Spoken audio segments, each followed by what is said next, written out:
சென்னையில் தங்கம் விலை சவரனுக்கு 480 ரூபாய் குறைந்தது. ஒரு சவரன் தங்கம் 51,440 ரூபாய்க்கு விற்பனை. தங்க விலை கடந்த 3 நாட்களில் 3,040 ரூபாய் குறைவு.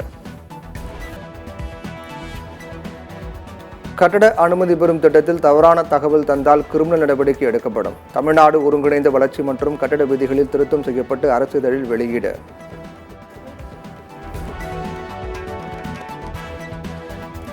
தண்ணீர் வரத்து அதிகரித்துள்ளதால் மேட்டூர் அணை நீர்மட்டம் 90 அடியை எட்டுகிறது. அடுத்த 20 நாட்களில் மேட்டூர் அணை முழு கொள்ளளவை எட்டுவதற்கு வாய்ப்பு.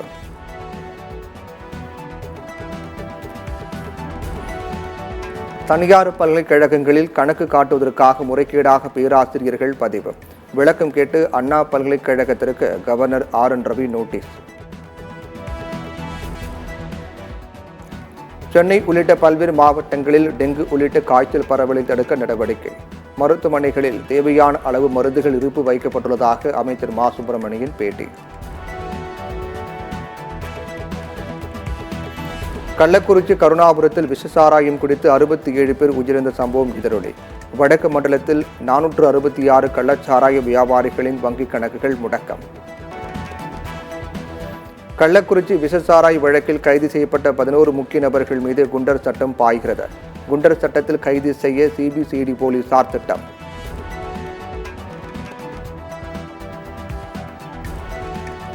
மகாராஷ்டிராவில் கொட்டி தீர்க்கும் கனமழையினால் ஆறுகளில் வெள்ளம் பெருக்கெடுத்து ஓடுகிறது. குடியிருப்புகளை வெள்ளம் சூழ்ந்ததால் மக்கள் அவதி.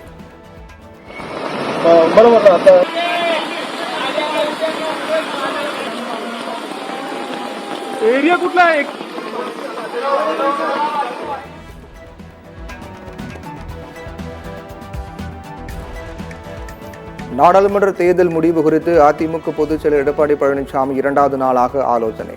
தென்காசி ஈரோடு நிர்வாகிகளிடம் கருத்துக்களை கேட்டறிகிறார்.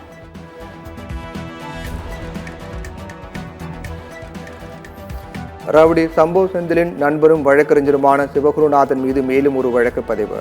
சென்னை திருவான்மையூர் உதவி ஆய்வாளரை மிரட்டியதாக போலீசார் வழக்கு பதிவு.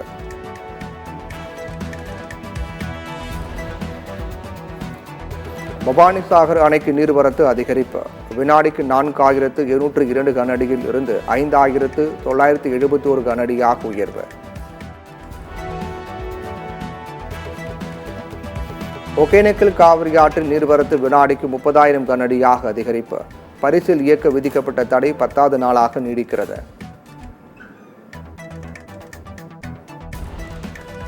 பார்சல் உணவில் ஊறுகாய் வைக்காத ஓட்டல் உரிமையாளருக்கு 35,000 ரூபாய் அபராதம். விழுப்புரம் நுகர்வோர் நீதிமன்றம் உத்தரவு.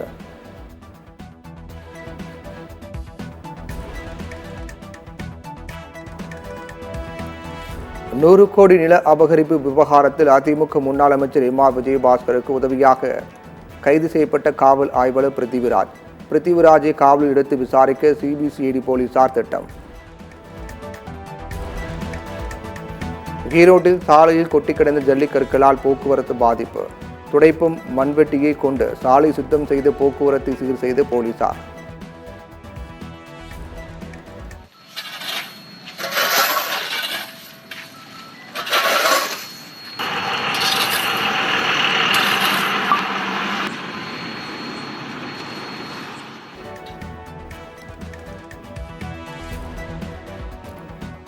மும்பையில் பெய்த மழையில் சுரங்கப்பாதைகளில் தண்ணீர் தேங்கியதால் போக்குவரத்து முடங்கியது.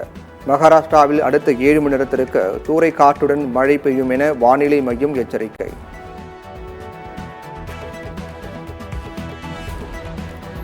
மகாராஷ்டிராவில் பெய்த கனமழையில் ராய்காட் புனே சாலையில் நிலச்சரிவு. போக்குவரத்து முடங்கியதால் சாலையை சீரமைக்கும் பணிகள் தீவிரம்.